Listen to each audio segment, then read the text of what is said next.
Okay, this is MAP4C, day 37.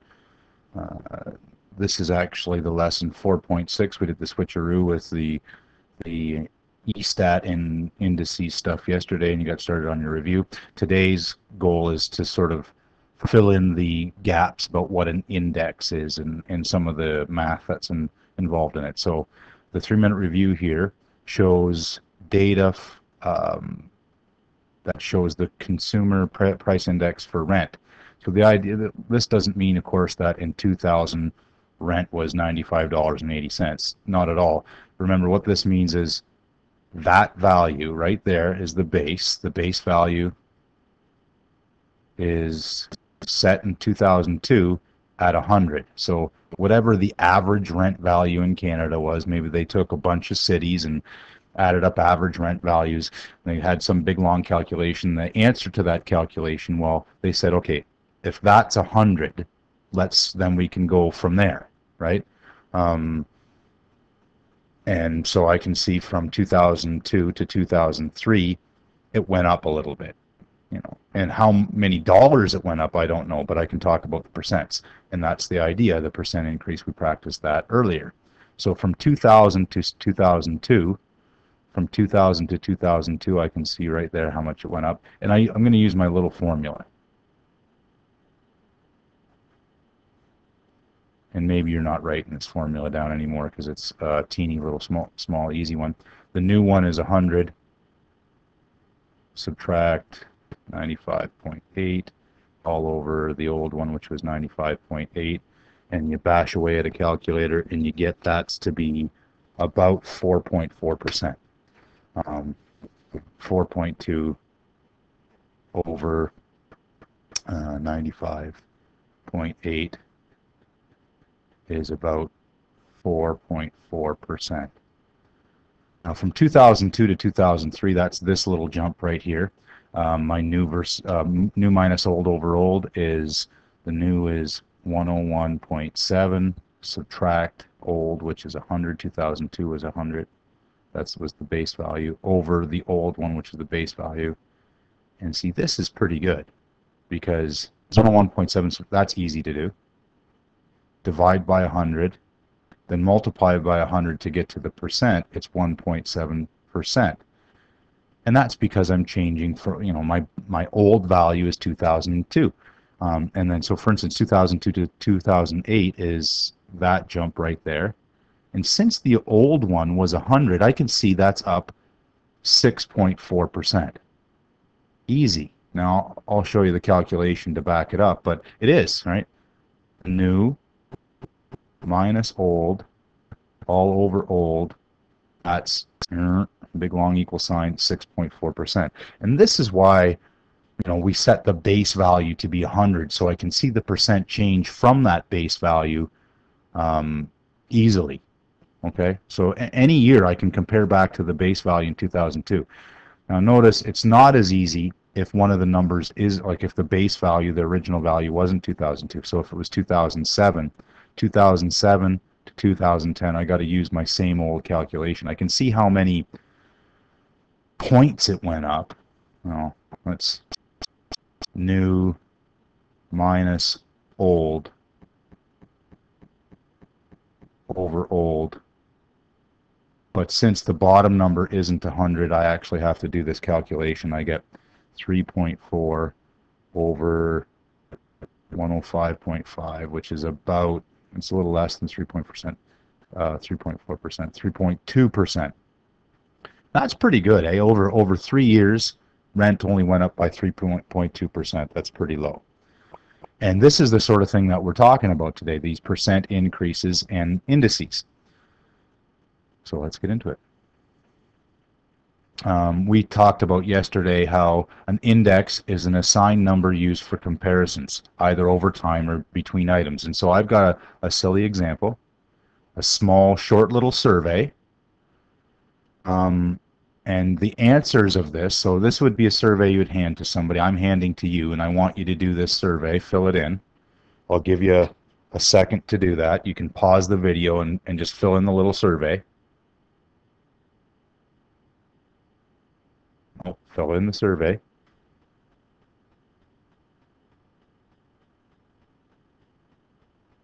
Have you filled in the survey? Good. Okay, so I'll show you what my values were. I answered this way. And so this would be a survey that you'd collect off of your classmates or whoever, and they'd fill it out. And this formula is something, you know, that somebody would do somewhere. In fact, I came up with this formula. You're gonna be asked to do something similar like this for the project for this section. And I fill in. It just wants me to fill in the answers here. And for, you know, where did these numbers come from? It doesn't matter. They were made up. Just like an index is kind of a made-up formula. It's a made-up number. And that gives me a raw score of 318.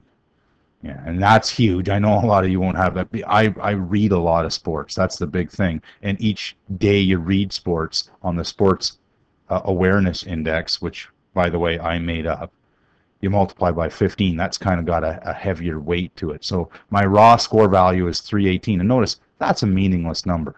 It doesn't matter. Just like if we were to take the rent all across Canada and add up all the rents, well, that would be some huge meaningless number. But what we do is we can compare that to other people. So let's say, you know, you should fill in yours maybe, and you're going to compare to, I'm going to say Ferd filled this out. Ferd filled this out, and his score was 58. Okay, that's what his score was. And yours might be 0, it might be 85, it might be 318 like mine. It doesn't really matter. But then what we do is we're going to compare everybody back to Ferd. He's like the base value. He's the 100. Okay? So Ferd is the 100. This big long calculation is meaningless. Gave Ferd 58, and then I can compare back to the base person. The base person is Ferd. So my RSA index value compared to base, all I need to do is get me, you use yours here, my piece of data compared to the base person. So for me, I had 318 over 100. And then this gives me, well, it gives me a decimal. Oh, hang on. Ferd's not 100. Whoops. I goofed that up. His base value, just like my score was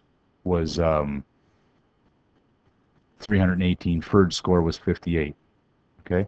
And then we pound that into a calculator. We get 5.48. And then I'm going to multiply that by 100, almost like a percent, because that's what we're compared. That means I'm 5.48 times as high as Ferd on the RSA value. So this is, my score would be 548. Ferd's the base of 100. My score is 548. Well, what about you? What was your score?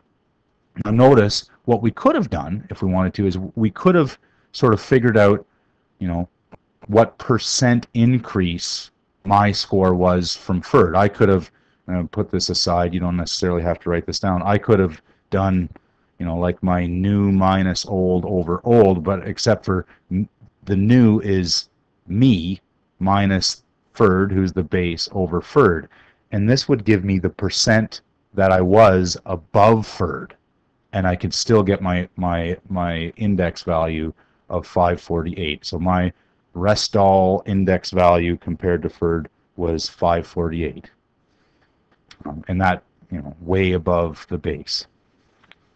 That was made up. Similar to body mass index is made up. Now, for other index values, a formula is calculated at different points over time. Then we can plot the change in index over time. So we could, if we wanted to, do our Restall sports awareness calculation, this entire calculation over time, and then, you know, my score might go up or down depending whether I'm working out or whether I have a lot of time to read the news, sports news or whatever, and see my Restall Sports Awareness Index might go up or down, and you see these sort of broken line graphs. Well, this makes sense to do with our rent CPI, okay? Rent CPI.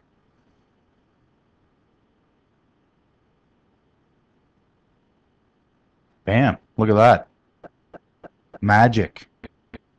No, not magic. I just paused the video so I could plot this data. two variable stats. Year goes along the bottom, rent goes along the side. You should pause the video as well. Do your own scatter plot. Pause the video and do that. Notice the CPI went along the side. It's the second variable. And often you'll see in these CPI ones, rent CPI, you'll have this sort of thing on there where it tells me that 2002 is used as the base value. There's the base value of 100. We can say it's went up pretty steady, but not big leaps and bounds, kind of steady increase in rent.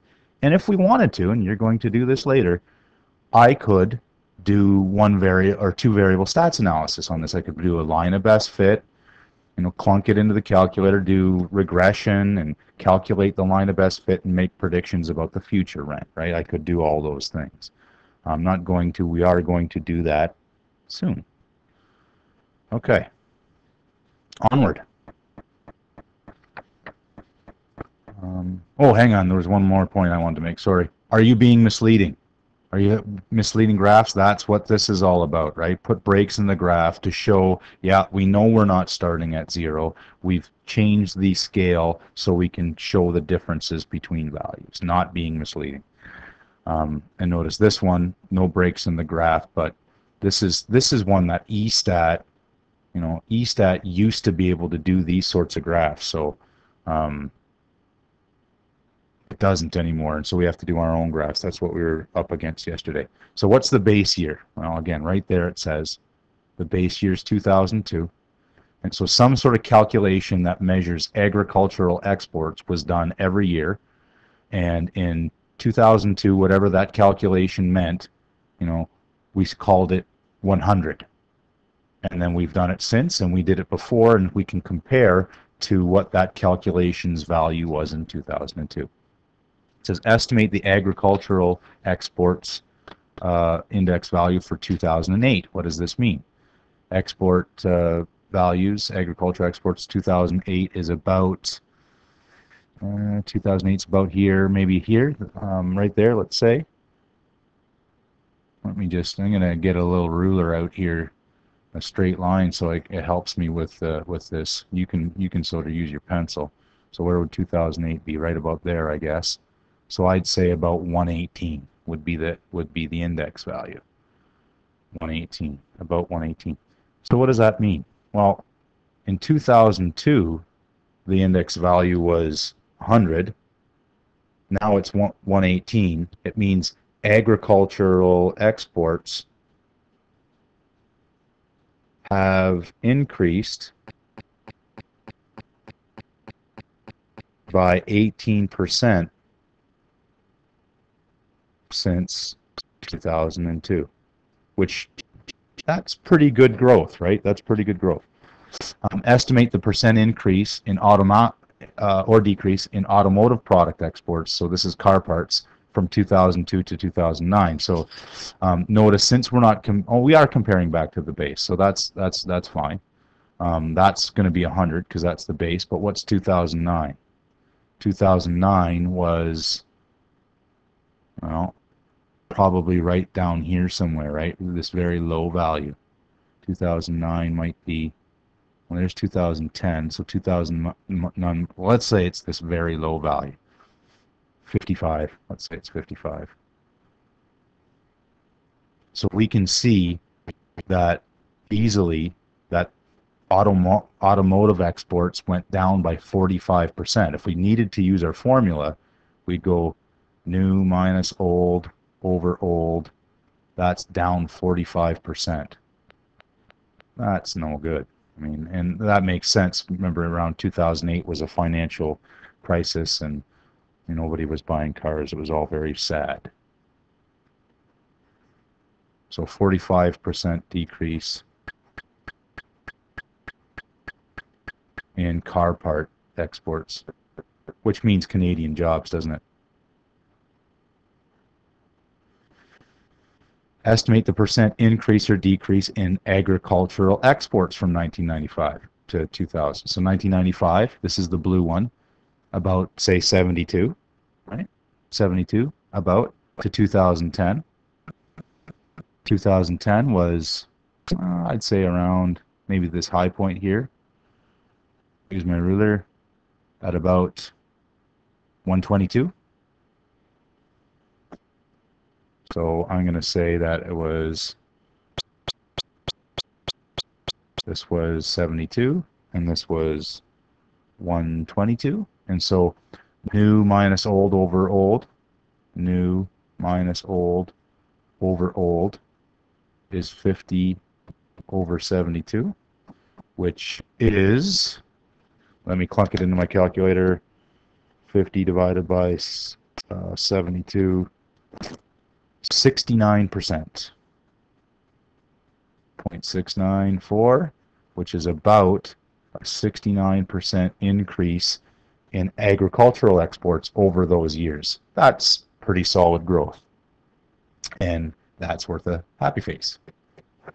Okay, I think that's actually the last big lesson of the unit. Tomorrow there's a 3-minute review, and then you begin the project and start reviewing and doing all that stuff. So that's it for all the big new stuff. Good luck on the homework.